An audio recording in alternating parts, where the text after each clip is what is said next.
All right, good morning, good afternoon, good evening, depending on when you're watching this video. This is part of the hybrid portion of the course. We will be presenting a lecture via Canvas, which would be in the format of these videos, and some other videos not created by me, and also some interactive kind of question portions that you need to answer. So the hybrid portion, there'll ideally be stuff that we cover on days we do not meet. So on Monday and Wednesdays, I anticipate that you will be covering these prior to our next class. Okay, so pretty much you'll be watching some videos, there'll be some questions to answer, and you'll have Wednesday or until before class to get it done. Okay, so I'm trying to time this, but from our first lecture, I'm assuming I didn't get through chapter 1, and so we begin here in 1.4, which is collecting data to understand causality. Okay, so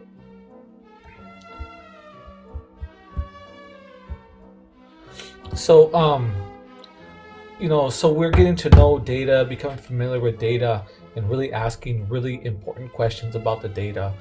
Chapter 1 is a pretty quick read. I mean, it's very short, but it's very important. What we're kind of presenting here are just ways to consider and think about the data.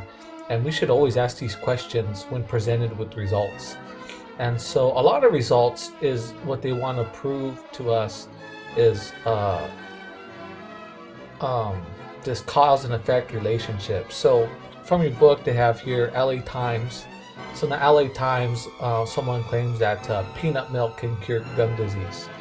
Right, so they're saying that when I drink peanut milk, that caused my gum disease to go away, right? Or in the BBC News, they're saying happiness can ward off heart disease. So somehow they're measuring happiness, and that happiness is the cause of our heart disease to disappear. So a lot of times in statistics, we want to try to establish a cause and effect relationship, right? So in these previous conclusions that were made, can we conclude that peanut milk is the cause for this curing gum disease? Or can we prove that happiness is the cause of this heart disease, right? And so it depends on, remember those very important questions that we asked before, is how was the data collected? Right, so in this example here, what we have is that, well, only in what we call controlled experiments can we establish a cause and effect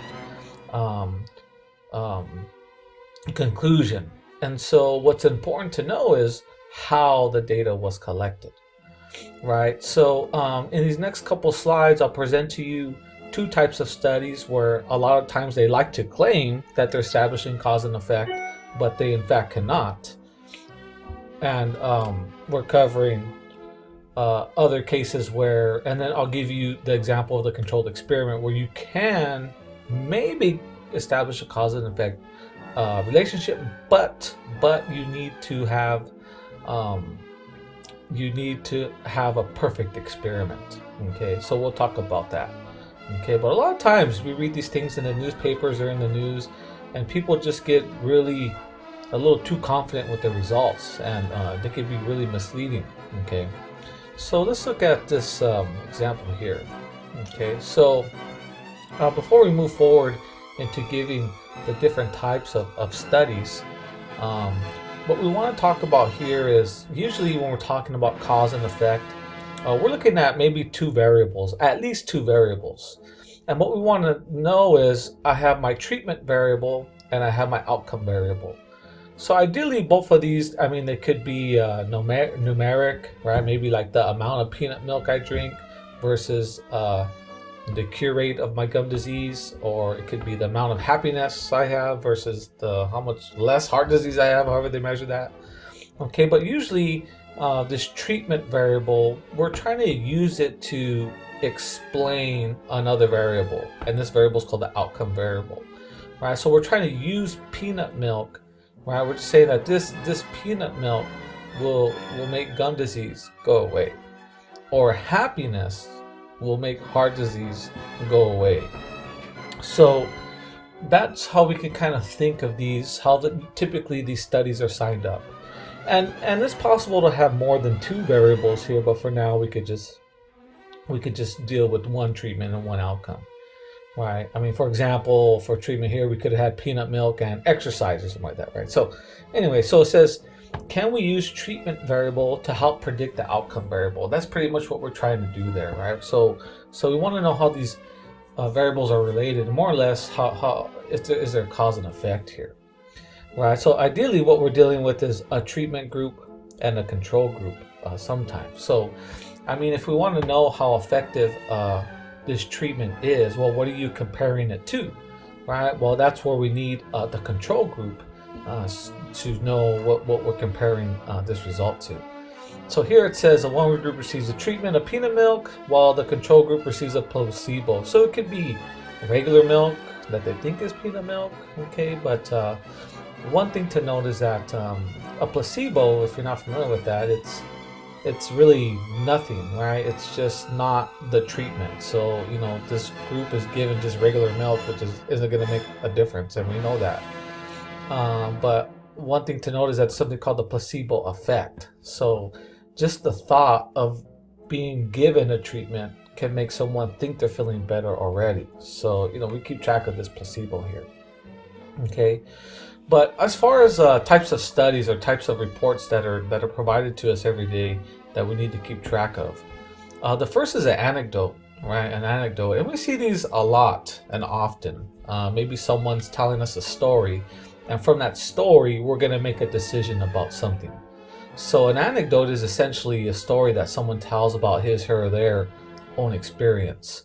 So where anecdotes are pretty popular or pretty important is for eyewitness testimony. Can be important type of evidence in a criminal trial, right? So you have someone on the witness stand and they witness someone else commit a crime.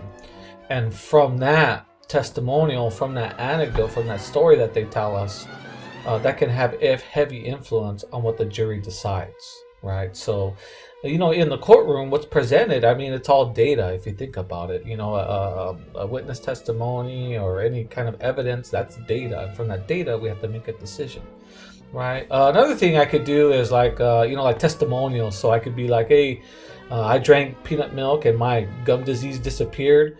So here I am. Now I'm a sponsor for this peanut milk. Every day in class, I bring up a cart of peanut milk and try to sell it to you and say how effective it is.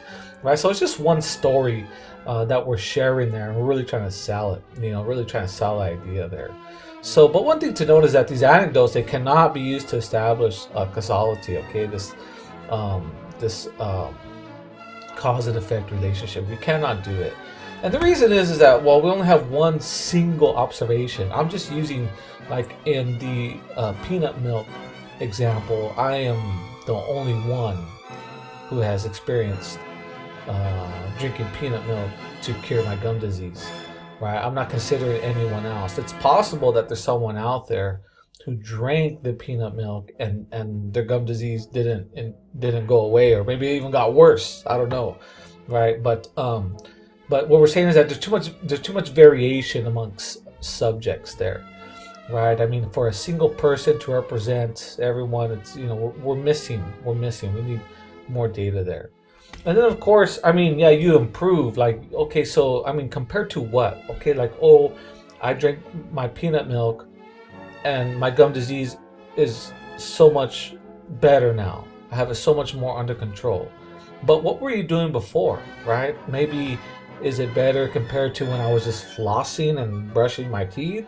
Or was it better than me just not flossing or not brushing my teeth? Ew, pretty gross, right? But, so what's, compared to what is the question here, right? What are we comparing it to? So that's why it's important, you know, when we have this, in the previous slide, we talked about treatment group, right, and a control group, right? It's very important that you compare your results to the baseline, right?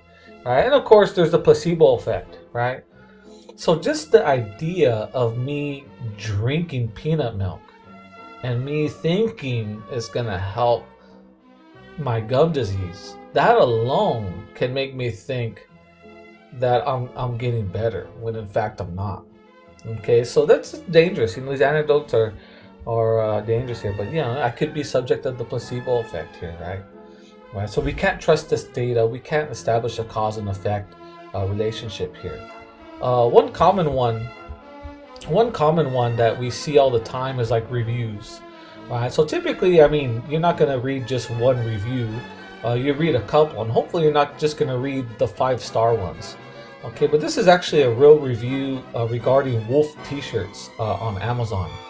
So I went on Amazon. I was interested in buying this wolf t-shirt. It has these 3 wolves howling at the moon. It's a pretty amazing t-shirt, right? So I just want to get some reviews on like past customers' experience. I want to get their anecdotes, pretty much their stories behind these t-shirts here. So we see one customer review here. They give 5 stars. And it was from September 30th, 2016. They bought a size large and color dark green. And here they go on to say, my boyfriend, who's already very hot, bought it and wore it, and he now looks even hotter. I can't resist him. This shirt has power. So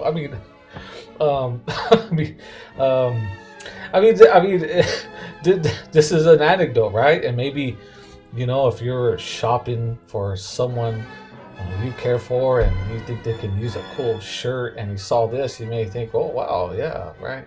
But of course, and a lot of times we make our decisions based off of these reviews, and usually we're not gonna just read one, right? Because especially if there's a range of stars reviews, we want to see the good and the bad, and that's how we kind of reduce the variation there, right? We get more of a sample size. So just with one, hey, with this one, we're all in. Let's buy one, right? Superpowers, right? But of course, this reviewer says my boyfriend who's already hot bought it and wore it, and now he looks even hotter. So how hot does he look, right? What are we comparing it to? We can have some, right? Well, what do you mean by hot? Let's see a picture here. What are you comparing? And how does he look afterwards, right? So, where's the control group here? But these are common reviews here. But this is actually from Amazon. They kind of have some silly reviews on some items, and the wolf t-shirts are probably one of the popular ones. So another type of study where we cannot establish this cause and effect are observational studies. Okay, but these observational studies, like the anecdotes, are very popular, and sometimes we have to use these studies because we don't have a choice. And so the big difference in these observational studies is that the subjects are put in the treatment group or the control group either by their own actions or by decision made by someone else who's not part of the study. So what it's saying is that we have no control over who gets the treatment and who doesn't. So maybe we're studying effects on smoking health. Well, I can't just say, okay, you 10 smoke and you 10 don't smoke. Usually when you come into the study, we already have our smokers and our non-smokers. Like, we don't get to pick who's smoking or not, right? So these treatment and control groups are already predetermined, right? And we're just saying there, I can't really make people smoke. That's not very nice, right? So once again, because of this setup, and really what it means is that our data that we record it in its natural habitat. We're not like in a lab. We can't control for other variables, so we can't establish cause and effect. Okay, but what we can establish is an association. Okay, so meaning that we can say, okay, let's say we measured someone's happiness, and we just there's a clear pattern. The more happier they are, the lower the heart disease you have, lower risk for heart disease. Okay, and so that's a clear-cut example. You're happier, right? There's a clear association there, but is happiness the cause of that? Well, we can't say that. Okay, and the reason is because of what we call confounding, or really these kind of behind-the-scenes lurking variables, right? And these variables are just something that we just didn't measure, right? We couldn't measure, and they could be the real reason for the difference of the groups, right? So can we think of an example where maybe they're happier, right, because they exercise more? Maybe that, right? They're happier because they exercise more. Therefore, if they exercise more, maybe that's lowering the heart disease, right? Or maybe they're happier because they get more sleep, right? Maybe people that are happier, they get more sleep. So therefore, that longer period of rest, right? Lowering your heart rate for a long period of time every night, right? Not getting that short sleep and having your heart rate run faster. That's lowering heart disease, right? Or maybe they just don't have any debt, right? They don't have any student debt, right? So they're real happy because they don't have debt, right? So I mean, there's all these other possibilities that could be the actual cause for for us to see this association. But nonetheless, I mean, it's still a valuable result in statistics. We could still say, hey, the happier you are, the more likely that you'll have lower heart disease. Now, it's not a cause and effect, but hey, it's something that we see, and it's something to strive for if you want to avoid heart disease. Okay. And this is just an example observational study. So this came out the Harvard Health Letter. They said medically tailored meal programs linked to fewer hospital stays, lower costs. So just in the gist of this is saying that as reported, free medically tailored meals are making a big difference for older adults who have chronic illness or are recovering from a hospital stay. So we're looking at older people that are in the hospital. And what they're saying is that the meals are provided by nonprofit agencies and are customized to your dietary needs, like a potassium-controlled diet if you have kidney disease, or a diet low in vitamin K if you're taking blood thinner. Okay, so pretty much what they're doing is this company, they're offering free, and actually this is free, this is at no extra cost to the patient, but they're offering their own meal plan, guided specific for their dietary needs, and actually they're trying to help cure them with the food. Okay, so in here, so they looked at about 1,000 adults with health problems from cancer or diabetes, and what they found is that the people who received medically tailored meals had 49% fewer hospital admissions and 72% fewer nursing home admissions than those who did not receive the meals. Right, so kind of the association here in one of these cases is that the presence of these free personalized meals will result in fewer amount of hospital admissions, or in a fewer amount of nursing home admissions, right? Or even a reduction in medical costs, right? So the thing is, we say, well, is this the cause for all of these things, right? Is this meal plan the cause for each of these outcomes here? I mean, there is an association, that we see, but is it the cause? And given the way the study was conducted, it was an observational study. But what we would say here is, I mean, what are the lurking variables? What could really be driving these numbers here? And so what some people might say, well, they're getting free meals, right? And a hospital bill, they charge you for everything. And so if you're not being charged for your meals, then you're gonna maybe feel a little better, maybe owe it to them to try more. And of course your hospital bill is gonna be a little cheaper if you're not having to pay for the meals, right? So maybe just that, or maybe just getting that extra special attention with the meals, right? That could be it. Or maybe it's just that they're not eating hospital food, right? Maybe hospital food is just terrible and it's just making people sicker. I mean, I don't know, right? The hospitals want you to come back, right? So they put a little something in your food to make sure you come back, within a short time. So I mean, it could be something like that. But here, I mean, it's important, observational study, very important. I mean, we do see association here, so it's still good, but like we can't go in and say, cause and effect, right? And we always got to think about those lurking variables with these types of studies. Okay, so the last study where we can establish causality. So in the previous two, the anecdote and the observational studies, a lot of times people will try to establish cause and effect. Okay, it happens all the time. Okay, but only in controlled experiments, when done right, can we establish a cause and effect, a relationship. But we have to have some things that are on point. Okay, one is the sample size. Okay, sample size must be large in order to observe a full range of variation. So for example, I mean, if you're reading reviews, right, regarding the Wolf t-shirt, you're probably not just going to stop there at that one. You're probably going to read a few just so you get a range of views, right? So that's what they kind of mean. We need a full range of variation. So, and what is large? What is large? I mean, we'll get to that. It depends on what context that we're in. When we get into central limit theorem, sometimes they say, oh, sample size larger than 30, but that's, so I mean, what are we talking about here about large, okay? And the other important thing that we couldn't do this in an observational study because remember, subjects are already predetermined which group they're going to be in. But here we randomly assign our subjects to the treatment or control groups. And this is very, very important piece because if we don't randomly assign the treatment, then our results could be biased, right? Maybe like all your friends, you're going to give them the peanut milk because you want their gum disease to go away, right? So, I mean, we don't want any bias here. So, how do we randomly assign the treatment or control groups? Well, one way to do it is to flip a coin, right?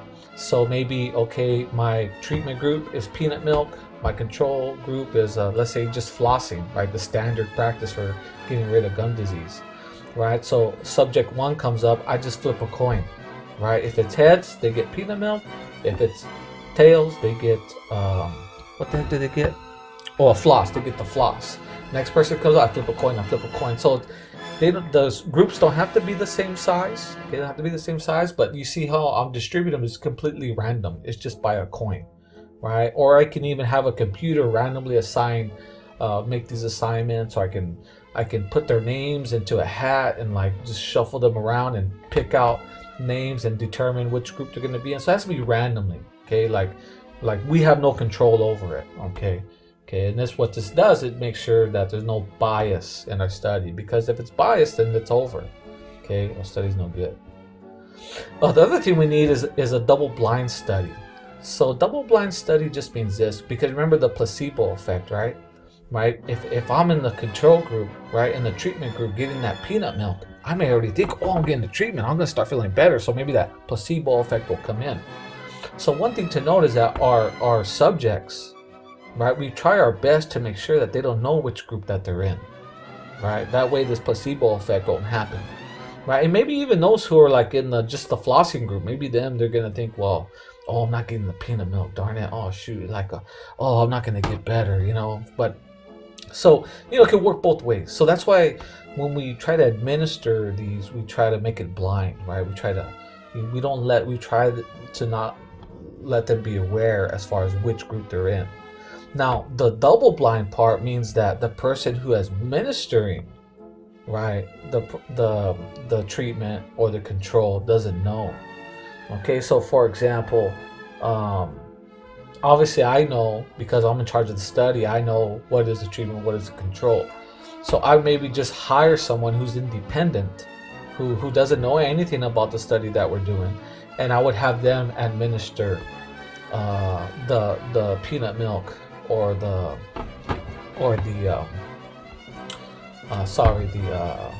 floss, okay?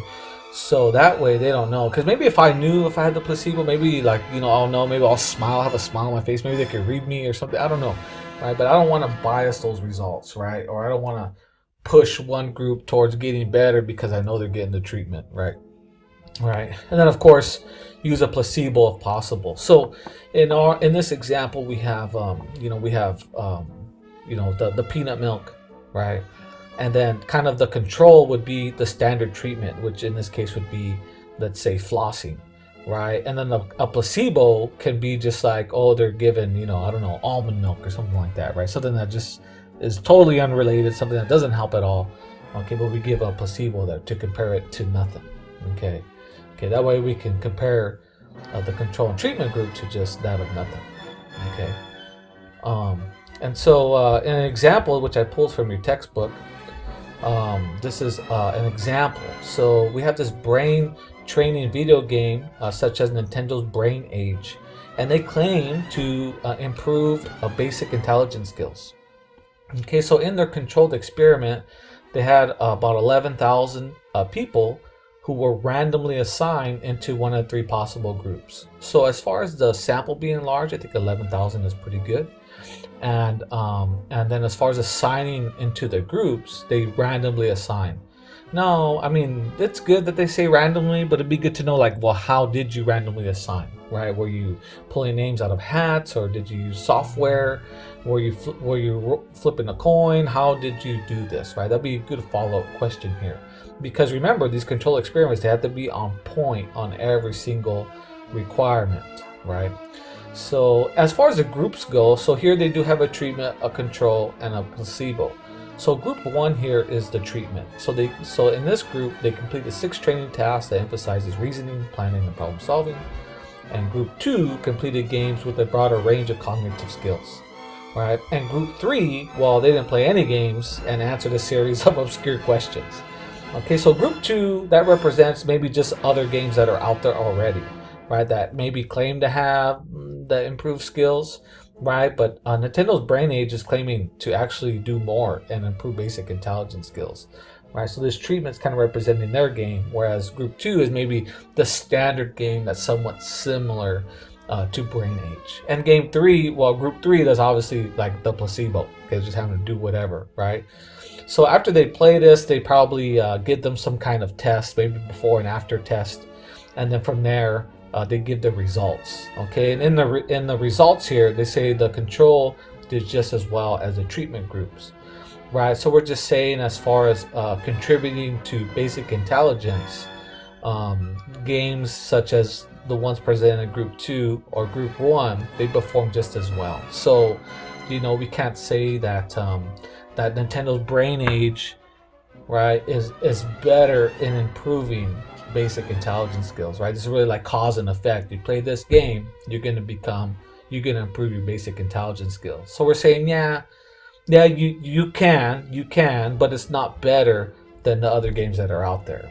Okay, so we're kind of still establishing that, yeah, games can help you improve your intelligence skills. Okay, but Brain Age is not any better.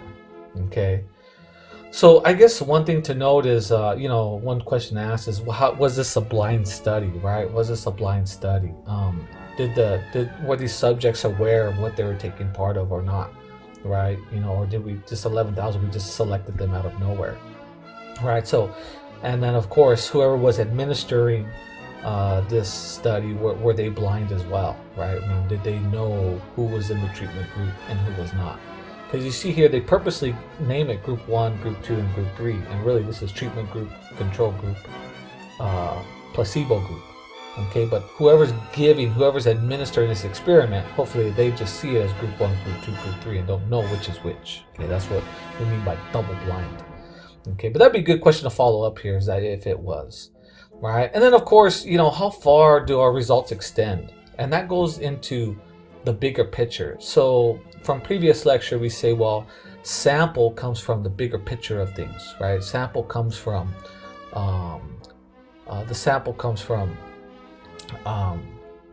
bigger picture, which is the population, right? So what we're asking here is really about the sample here. Okay, the sample, who is in the sample here, right? Who did you sample, right? Was it just Southern Californians? Was it just people from Ventura County? Was it people from all over the state? Was it people from all over the world?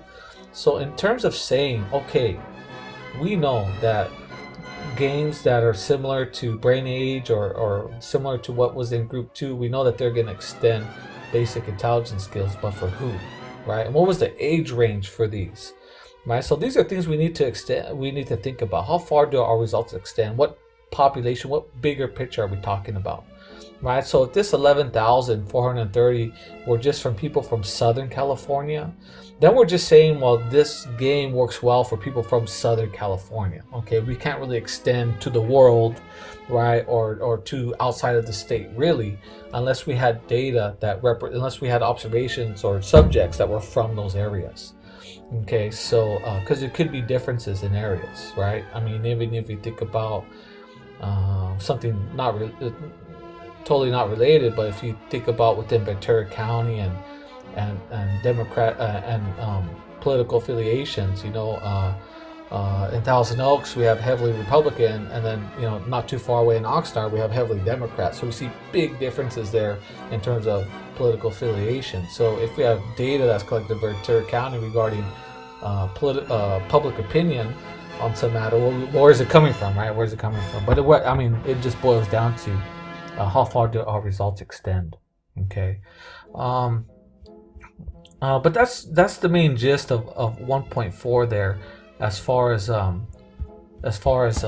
collected data to understand causality. Okay, I mean, we really need to think about how was this data collected, what type of study did they use, right? And then given that type of study, then we can say, okay, this is when you can determine cause and effect. Okay, sometimes associations are cool. Beware of the anecdotes. Okay, but there's pros and cons to each of them. But if someone is out there establishing cause and effect, then we know right away that these types of studies, anecdotes won't work, observational studies won't work.